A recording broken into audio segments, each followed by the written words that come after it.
Capítulo 8 do livro A Vida Além da Dor, com o Dr. Brás Gondim, Trauma e Vergonha.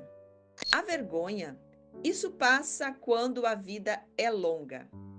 Você já parou para pensar qual pode ser a nossa primeira experiência emocional negativa? Surpreendentemente, muitos estudos apontam que é o sentimento de vergonha. Aquela sensação de não sermos bons o suficiente, de não sermos aceitos ou de nos sentirmos excluídos em determinadas situações. Parece incrível, mas a vergonha pode estar presente desde os primeiros momentos da nossa vida emocional. É realmente interessante perceber como esse sentimento pode influenciar nossas emoções desde tão cedo. A criança passa a perceber a vergonha inicialmente por uma experiência traumática, por negligências crônica, por ser disciplinado por seus pais, mesmo que se trate de uma intenção de proteção, entre outras situações. O filósofo Paulo afirmou que a vergonha é o sentimento inevitável de estar no mundo. Seria o fenômeno que ninguém é capaz de evitar e que todos, não importa a condição ou classe social, acabaria por experimentar em algum momento da vida. Outra citação foi de Charles Darwin, que diagnosticou que o emburrecer é a mais especial e a mais humana de todas as emoções humanas. Ao observar as diferentes expressões e modelos de respostas em suas pesquisas, para pesquisadores da teoria do apego, a vergonha é um expressivo grupo de sintomas que se apresenta dentro de um aspecto e vão desde um leve constrangimento a um estado de humilhação profunda que pode se manifestar de diferentes formas.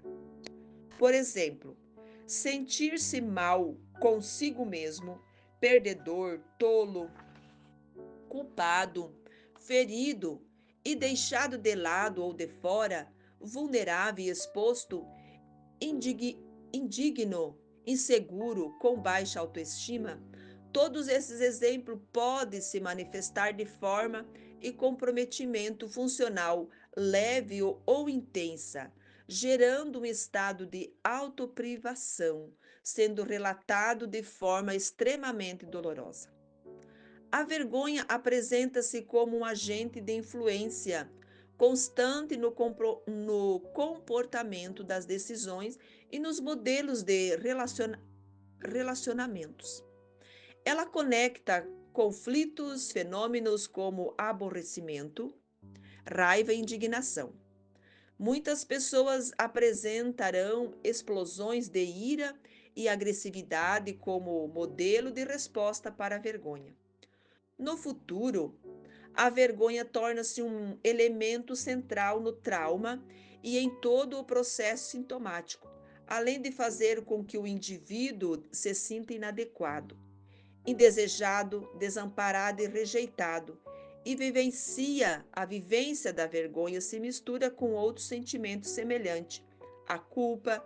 Isso leva à desvalorização pessoal diante daqueles que têm importância ou respeito para todos.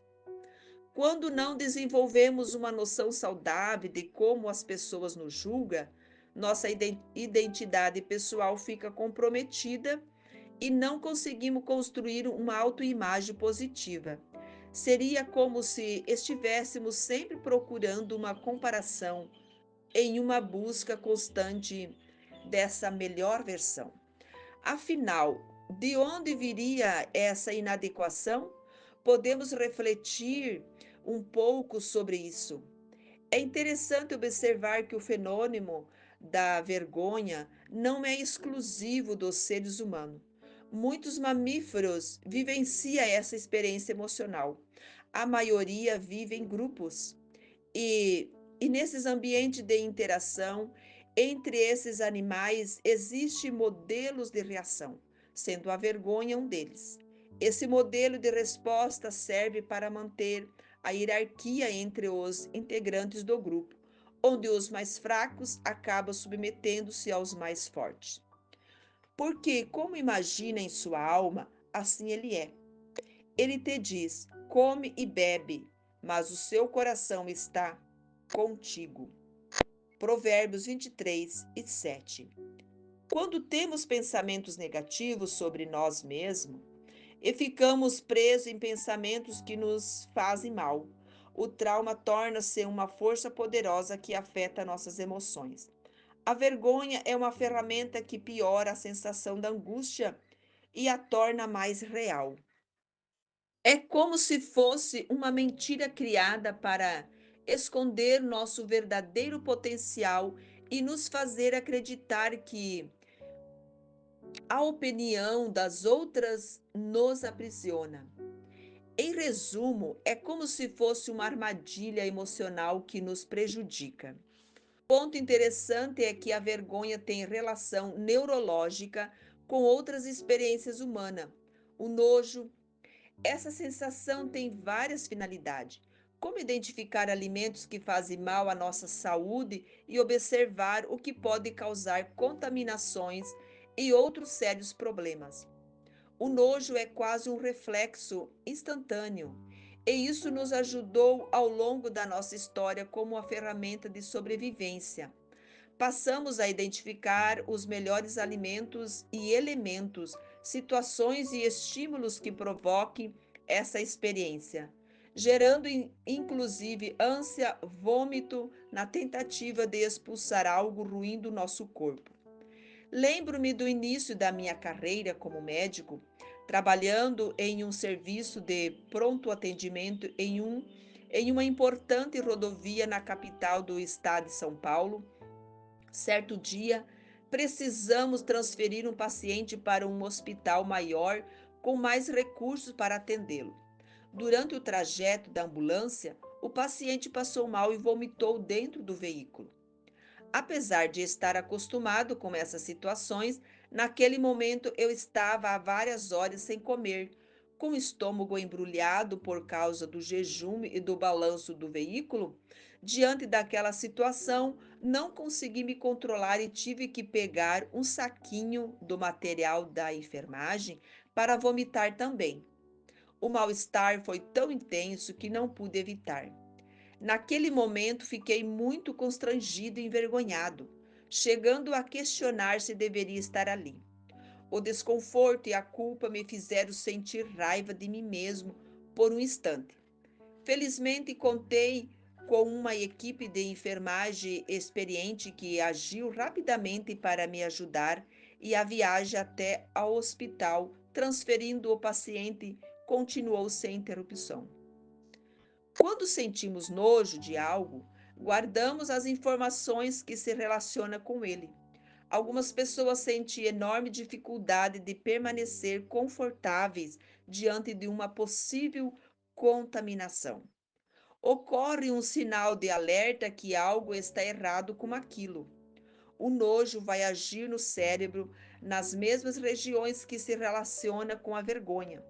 Estamos falando do sistema límbico e da ínsula. O sistema límbico, que inclui a amígdala cerebral, e a ínsula é responsável pela resposta e ameaça, informada pelo córtex e corpo estriado.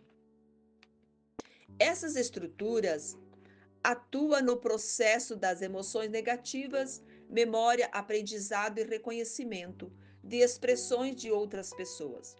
O nojo terá também um aspecto cultural e comportamental. Com certeza você já ouviu a expressão nojo relacionada a acontecimento e crimes cometidos. Também já deve ter escutado sobre esses fenômenos relacionados a ações, sinais de alerta, de que também, ou seja, que talvez determinadas pessoas não seja confiável ou que você já tenha identificado nela padrões de comportamento que ferem seus valores, que pode ser padrões morais ou entendimento de que aquela companhia ou influência não será possível ou positiva ou saudável. Quando falamos da relação entre trauma, vergonha e nojo, Estamos nos referindo a um mecanismo de alerta direcionado para si mesmo. Nesse caso, a pessoa se vê como contaminada ou prejudicial para si mesma ou para o que deseja alcançar na vida. O trauma distorce a percepção da realidade, fazendo com que aquilo que foi estabelecido como verdade seja usado para gerar esse sentimento de nojo em relação a si mesmo. Em outras palavras, o trauma pode levar a uma visão distorcida de si, levando a sentimentos intensos de vergonha e repulsas internas. Um paciente, alguns anos atrás, me procurou para falar de uma queixa peculiar. A picamalácia, que é um distúrbio alimentar caracterizado pela ingestão de coisas que não são alimentos ou de substâncias não nutritivas. No caso, ela estava com uma compulsão por ingerir sabão. Isso perdurou por muito tempo em sua vida. Já havia passado por diferentes profissionais, apesar de apresentar um diagnóstico breve. Sua história me intrigava. Alguns pontos chamaram minha atenção em seus relatos. Uma relação conturbada com a família, a ausência do pai, pouco interesse pelo desenvolvimento profissional, apresentando um histórico de poucos e breves empregos. Naquela altura da vida, o paciente fazia um esforço enorme para que ninguém de sua família ou meio social soubesse que ela tinha algum problema. Todos a tinham como alguém mais quieta ou tímida. A compulsão pela ingestão de sabão estava chegando a um nível cada vez mais preocupante. Lembro-me de sua frustração em dizer que havia consumido o sabonete líquido do taloete do meu consultório. Além do diagnóstico de transtorno alimentar, sempre apresentava um comportamento evitativo quando tinha de falar sobre coisas relacionadas a si ou sua história. Depois de várias consultas, a paciente respirou fundo e, ao descair seu semblante, parecia estar olhando para um vazio, quando finalmente expressou o que sentia acerca de si. Doutor, eu me sinto suja, como se eu tivesse que limpar alguma coisa dentro de mim. Essa mulher tinha uma vida normal aos olhos de todos. Trabalho, casa, marido e filhos. Porém, a ideia distorcida que carregava, uma vergonha, um nojo de si estava consumindo. A ideia que tinha a respeito de seu ambiente, da opinião das pessoas ao seu redor e a dificuldade de identificar o amor das pessoas por ela, funcionava como um sistema de autossabotagem. A sua autopercepção era definida como algo muito errado. Com o tratamento psicoterapia adequada e suporte familiar, a paciente alcançou ótimos resultados. O trauma pode se apresentar de forma variadas, porém com as mesmas conclusões, como um filme refeito por diferentes atores e algumas alterações do roteiro, mas que no final trata-se da mesma história, uma prisão emocional. Vale a pena destacar outro ponto interessante.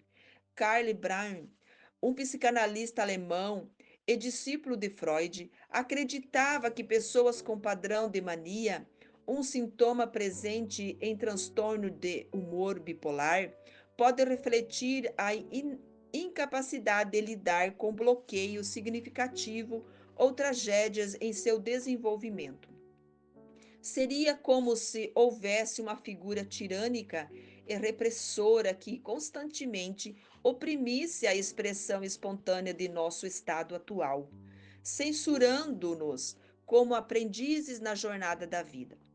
Além disso, a vergonha pode levar alguém a se reprimir e gerar uma autocrítica intensa. Isso pode resultar em comportamento impulsivos e explosivo como uma forma de extravasar, sendo mais comuns manifestações de agressividade ou impulsos sexuais. É importante compreender esses aspectos para lidar com as emoções e buscar equilíbrio em nosso desenvolvimento emocional. A vergonha é a emoção principal relacionada ao trauma.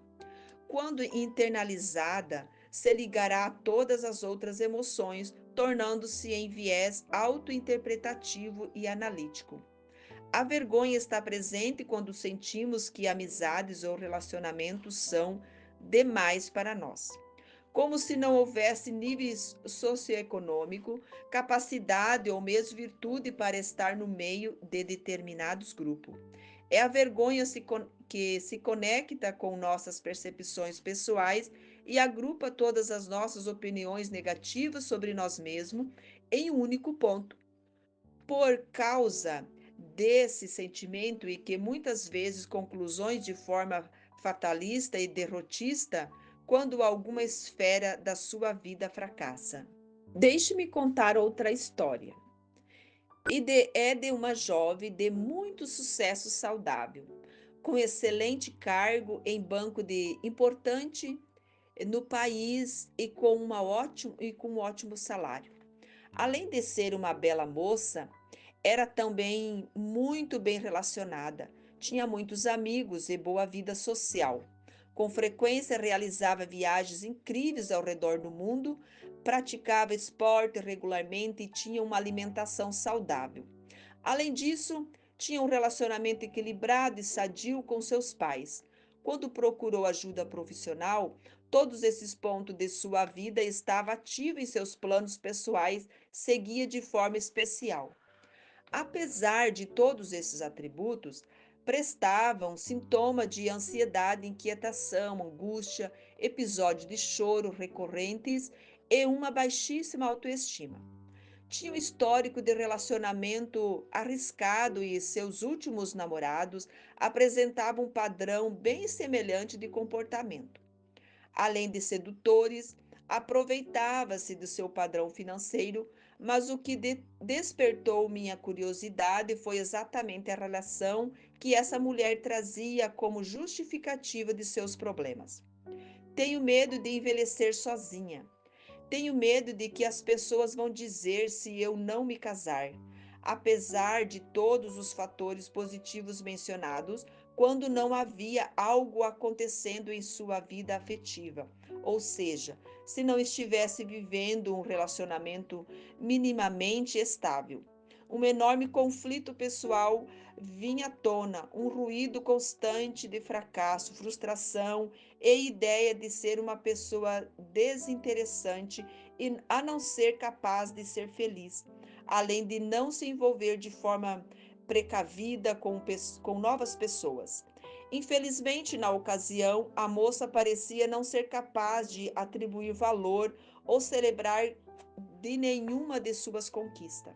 A felicidade e a realização pessoal só era possível se estivesse namorando alguém. Ela sentia ser real somente se estivesse validada por um relacionamento. Apesar, apenas uma área da sua vida era importante o suficiente para apoiar sua existência. Todas as conquistas e vitórias não era suficiente para validar seu senso de dignidade pessoal. Afinal, segundo os pensamentos dela, todas as colegas da mesma faixa etária já estariam casadas e muitas até com filhos. Durante seu tratamento, havia dificuldade de externar uma explicação como se houvesse um bloqueio que fizesse confessar como aquela condição a faria profundamente.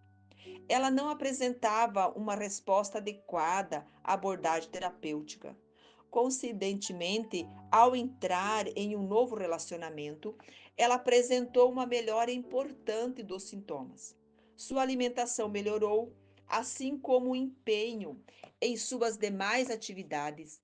E o principal, ela já não comparecia regularmente às consultas. Sua ausência tornou-se um sinal aparentemente claro de que alguém estaria ocupando esse espaço afetivo em sua vida. Apesar de reconhecermos a importância dos relacionamentos e da família, a produção de sintomas e o prejuízo funcional nesse importante para dar significado a um sentimento profundo de vergonha e inadequação. A vergonha se manifesta de forma direcionada a um aspecto específico, fazendo com que nos concentremos apenas nesse ponto e ignoremos outros aspectos importantes da vida. É por isso que esse sentimento se torna um núcleo central do trauma. A ideia da vergonha é pensar, eu sou algo errado, enquanto a culpa é pensar, fiz algo errado. Esse sentimento autodepreciativo são intensificado e validado pela vergonha e pela culpa que carregamos. Imagine uma criança que tire uma nota baixa em uma prova de escola. Ela pode sentir vergonha e pensar, eu sou burra. Uma abstração sobre si mesma. Esse sentimento de vergonha é direcionado para uma inteligência e faz com que ela ignore outros aspectos positivos sobre si mesma, como ser criativa, amiga e esforçada. Essa vergonha torna-se um núcleo central do trauma emocional dela. Por outro lado, a culpa nesse contexto seria se a criança pensasse: eu fiz algo errado ou não ou não estudei o suficiente para a prova. Nesse caso, o sentimento é direcionado para a ação específica de não ter estudado o necessário. A vergonha e a culpa podem identificar os sentimentos autodepreciativos da criança, afetando sua autoestima e confiança. Nosso cérebro é dividido em dois hemisférios, direito e esquerdo. O direito está relacionado a experiências emocionais, como o afeto, reações e as funções não verbais, assim como a interpretação visual. Ao olhar uma fotografia especial com alguém importante ou de uma viagem inesquecível que realizamos, precisamos de texto para conscientemente a imagem diz tudo acerca da emoção do momento. Esse trabalho de linguagem emocional direta e realizado pelo nosso hemisfério cerebral direito, quando temos sonhos e projetos e demandas emocionais e trabalhada ao hemisfério direito do cérebro.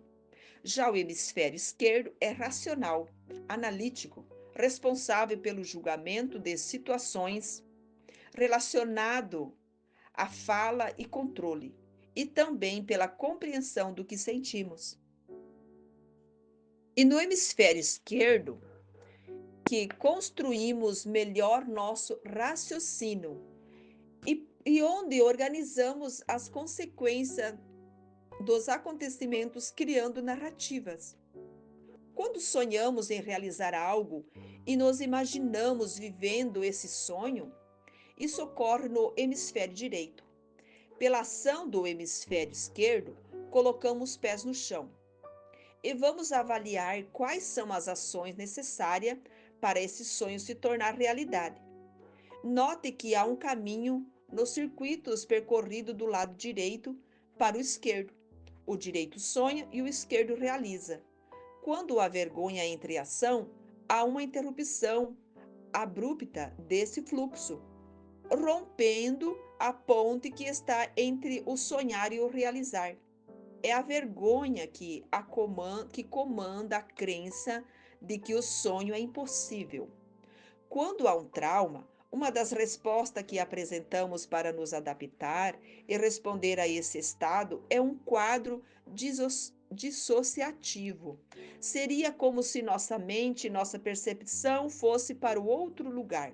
Ou, de certa forma, se aquilo que estivesse acontecendo não fosse de fato real. Vários pacientes que vivenciaram em luto inesperado relataram sua dor, afirmando que tudo aquilo parecia ser um pesadelo.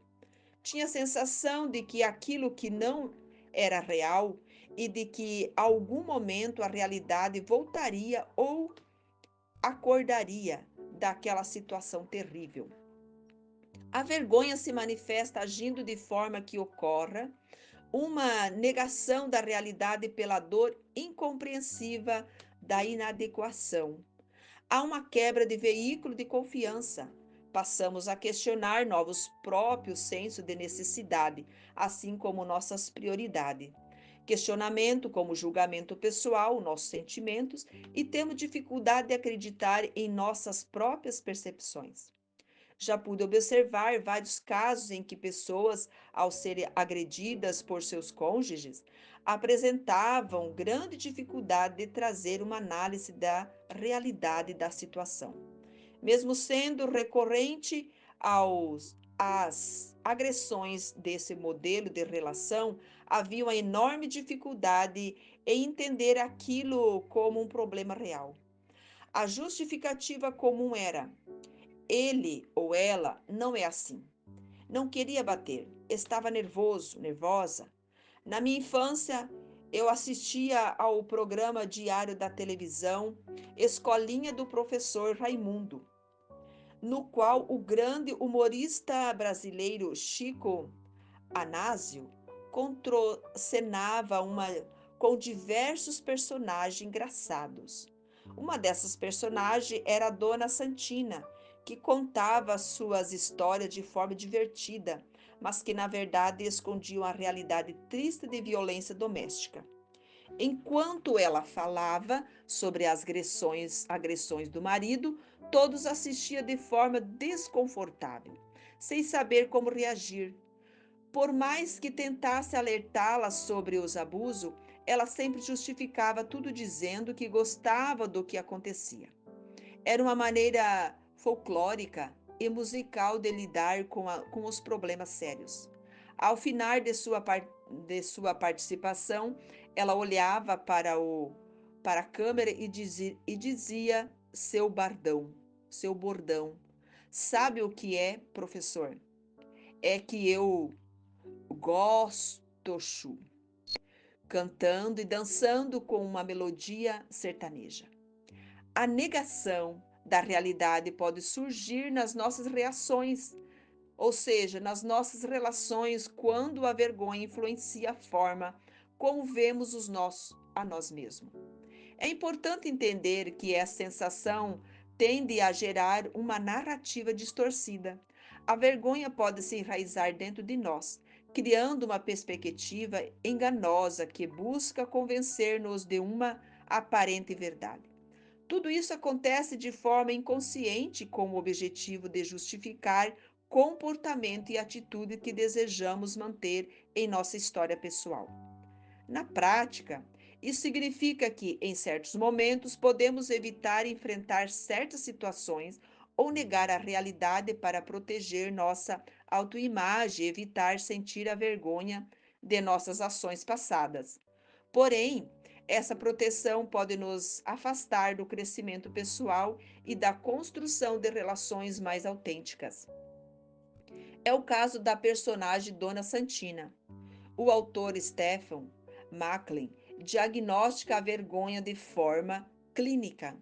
O início se manifesta na primeira etapa como essa forma de negação e dúvida sobre sua própria percepção e de distorção da autoimagem da realidade.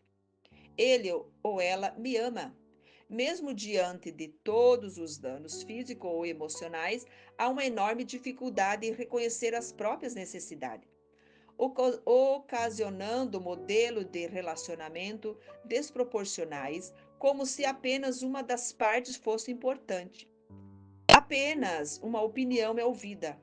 Um sentimento de medo da perda ou do rompimento da realidade, um esforço unilateral enorme para fazer aquilo dar certo.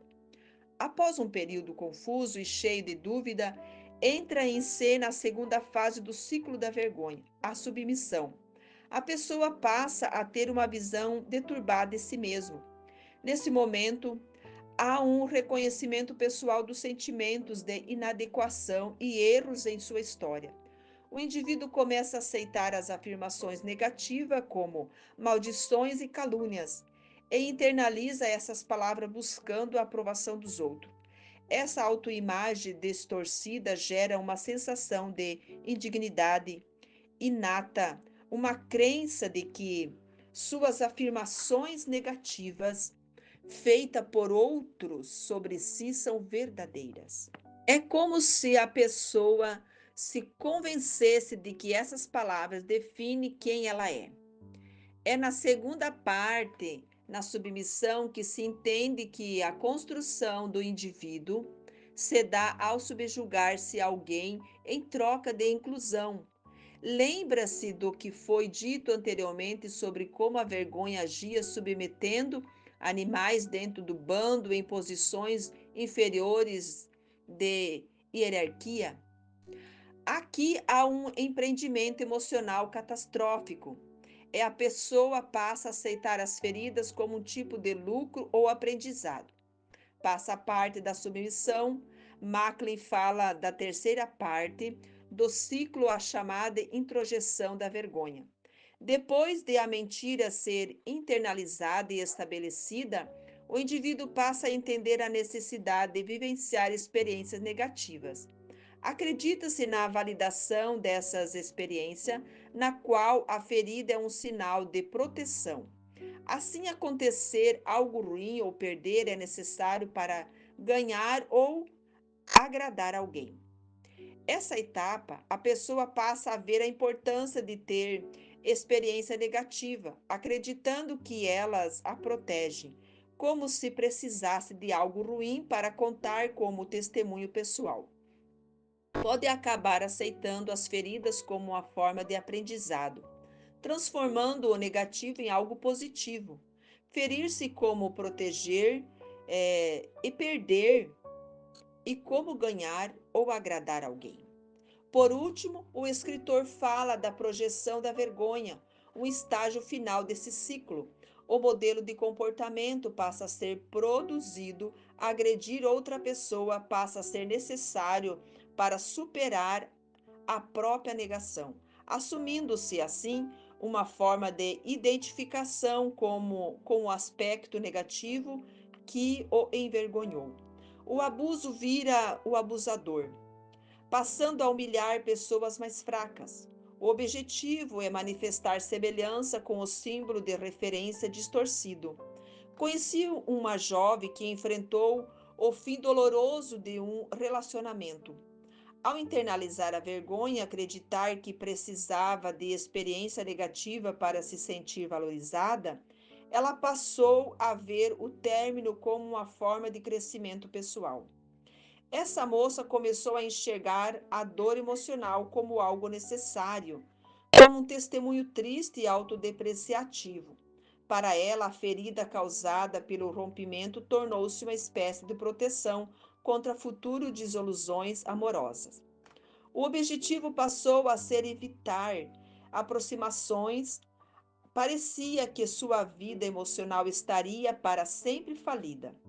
Ela passou a carregar uma amargura e, posteriormente, no trabalho, transformou-se em uma mulher intransigente e sem compaixão com estagiários. Sua fé esfriou, a vida passou a ser uma experiência materialista e já não mais a igreja como de costume. O descuidado com sua aparência parecia ser uma placa: perigo, não se aproxime. Em todas as oportunidades, durante a consulta, dizia: Mas quem vai querer ficar comigo? Por trás de toda aquela dor, havia uma linda mulher completamente viável e capaz de ser feliz no amor. A grande resposta para aquela jovem foi desenvolver a regulação emocional necessária para dominar os extremos entre a solidão e o desespero da carência afetiva. Posteriormente, boas amizades formaram uma ponte muito importante que trouxeram o amor de sua vida. Curada da vergonha, seu relacionamento floresceu de forma saudável. Não há cura do trauma sem que haja a cura da vergonha. Exige-se a correção dos modelos de relações disfuncionais. Entender essa estrutura é a chave para o recomeço de uma experiência pessoal genuína e cheia de significado. Estudo tem mostrado que a vergonha pode levar a uma série de consequências negativas para a saúde mental, incluindo depressão, ansiedade, baixa autoestima, dificuldade em estabelecer relacionamentos interpessoais e saudáveis. Além disso, a vergonha pode ser um obstáculo para que a pessoa não procure ajuda e apoio após um evento traumático ou decepção. O prejuízo é prolongar o sofrimento e prejudicar a recuperação. Ainda estamos dando passo para descobertas. Caminhamos um pouco mais e nos capítulos adiante falarei mais sobre como enfrentar todos esses desafios. Você conhece alguém que precisa ouvir esse capítulo? Você se identifica com ele? Então, compartilhe, se inscreva no canal, ative o sininho e deixe seu comentário.